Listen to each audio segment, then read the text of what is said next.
नमस्कार। आप देख रहे हैं भारत न्यूज 24। हजारीबाग के विष्णुगढ़ में हुई 12 वर्षीय मासूम की रूह कपा देने वाली हत्या की गुत्थी को पुलिस ने सुलझा लिया है। जिसे पूरा इलाका सामूहिक दुष्कर्म और हत्या समझ रहा था, उसके पीछे की हकीकत अंधविश्वास की एक खौफनाक कहानी निकली। पुलिस ने इस मामले में बच्ची की सगी मां, एक कथित ओझा और एक अन्य सहयोगी को गिरफ्तार कर लिया है। हजारीबाग पुलिस की विशेष जांच टीम ने वैज्ञानिक साक्ष्यों और तकनीकी जांच के बाद यह चौंकाने वाला खुलासा किया है।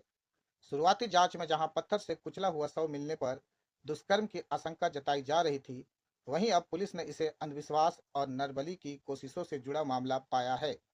इस पूरे मामले का उद्भेदन करते हुए हजारीबाग एसपी ने क्या बताया, आइए उनकी बातों को सुनते हैं। रहे थे। आप सबको अवगत हैं कि 24 तारीख की रात को कुसुम्बा थाना में एक घटना कारित की गई, जिसकी सूचना 25 को थाना को मिली। 24 को मंगला जुलूस के दौरान जो मृतिका है, एक नाबालिग बच्ची है, वो मंगला जुलूस के बाद मिसिंग पाई गई। गांव के कुछ लोगों को ये बताया गया कि घर के सदस्यों के द्वारा कि ये मंगला जुलूस के बाद से कहीं गई है, मिल नहीं रही है, और उसको ढूंढने का प्रयास किया गया। कुछ हद तक गांव के कई कुछ लोग इसमें इन्वॉल्व हुए उसको ढूंढने में। अगले दिन तक बॉडी या वो बच्ची नहीं मिली। तो फिर जब अगले दिन उसका मृत शरीर के बारे में जानकारी प्राप्त हुई, हम लोगों ने एफआईआर किया। इसमें मुख्य रूप से 3 मेन अक्यूज्ड अभी तक सामने आए हैं। इसमें एक खुद उसकी माँ है, रेशमी देवी, दूसरा भीम राम है, और तीसरी एक जो तंत्र मंत्र करती हैं, ओझा गुनी जिसको भी कहते हैं, एक महिला है, शांति देवी। जो मृतिका की माँ हैं और भीमराम के बीच करीब 10 वर्षों से अनैतिक संबंध की बात सामने आई है। और उनके जो पति हैं वो महाराष्ट्र में कुछ रोजगार करते हैं और कम ही घर आना जाना होता है।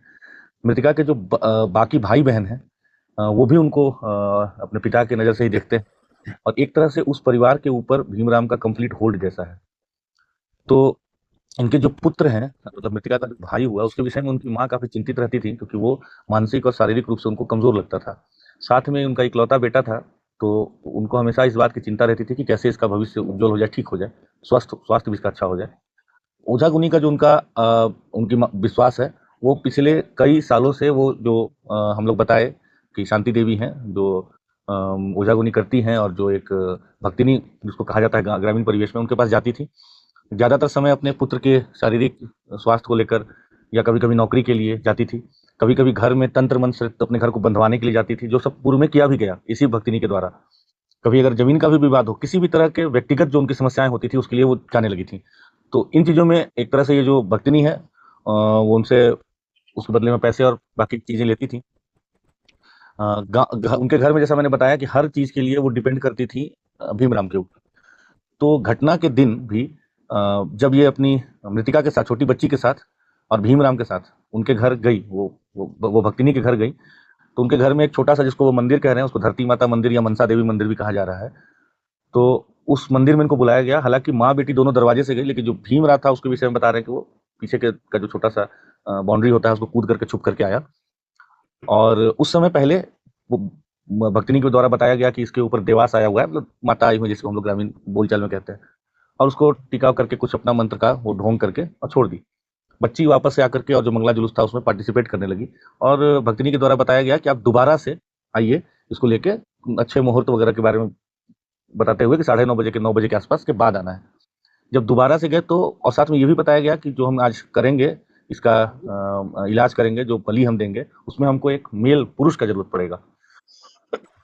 तो मृतिका उनकी माँ इस काम के लिए भीमराम को दोबारा अपने साथ लेके गई, और मृतिका को भी लेके गई। उसको, बच्ची को पहले बताया गया कि उसको वहाँ बिठा करके, वो मंदिर में जो छोटा सा है, उसको मंदिर तो कहा जा रहा है जो भी, तो वहाँ पे बिठा करके उसको पूजा वूजा किया गया, टीका उका कुछ किया गया। उसको मुकुंदाना और इलायची वगैरह का प्रसाद खिलाया गया, और बोला गया कि तुम्हारे ऊपर कुछ दोष है, आज हम लोग जो उपचार कर रहे हैं, इससे तुम दोष मुक्त हो जाओगी। फिर इनकी मान्यता थी कि जो वहाँ बसवाड़ी है, जो हमारा, जहाँ से हमें शव बरामद हुआ बाद में, कि उसी बसवाड़ी में वहाँ के भूतों को बांध के रखते हैं। ये कह करके इसको वहाँ ले गए, और फिर वहाँ इसको लेटने के लिए कहा गया, और उसके बाद उसका भीमराम के द्वारा इसका गला दबा करके इसकी हत्या की गई। साथ ही उसको, जो उसको कॉलिंग स्टिक कहते हैं, उसकी मदद से, आप सब जानते हैं कि इंसर्शन किया गया ब्रूटली, और उसका सर फोड़ करके उसका खून लिया गया। तो ये सारी जो कृत्य हुआ है, इसमें हम लोगों के पास काफ़ी पुख्ता एविडेंस और जो सूचना भी प्राप्त हो रही थी, और एविडेंस भी हम लोगों को मिला। सबको हम लोगों ने अरेस्ट भी किया, और हम लोग इस केस को बहुत गंभीरता से ले रहे हैं।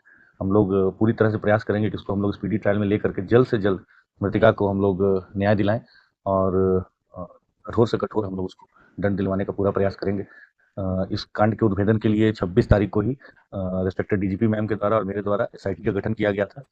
उस एसआईटी में शुभम थे जो प्रोफेशनल आईपीएस हैं, साथ में एसडीपीओ विष्णुगढ़ थे, इंस्पेक्टर विष्णुगढ़ थे, 2 प्रोफेशनल डीएसपीज थे, कई और अन्य पदाधिकारी भी थे। साथ में कई और अन्य पदाधिकारियों ने इसमें काफ़ी सक्रिय भूमिका निभाई। इसमें सदर एसडीपीओ अमित आनंद है, साथ में वरीय पदाधिकारियों का भी लगातार हम लोग को निर्देश मिला। तो इन सब के कारण हम लोगों ने इस कांड का उद्भेदन किया है। सभी लोगों की गिरफ्तारी कर ली गई है। जो विधि सम्मत सारे प्रोसेस हैं फॉलो किए गए हैं, आगे भी किए जाएंगे और इस विभत्स घटना का हम लोगों ने उद्भेदन किया। आप लोग जानते हैं कि घटना कारित होने के बाद ये भीमराम ही है जिसने कि इस घटना को कई तरह के कलर देने की कोशिश की। बार बार वो पुलिस को गुमराह करने के लिए, इन्वेस्टिगेटिव एजेंसी को गुमराह करने का प्रयास करता रहा। But finally on the basis of very good evidence हम लोगों ने तीनों को आज अरेस्ट किया है और स्टेटमेंट उनका नहीं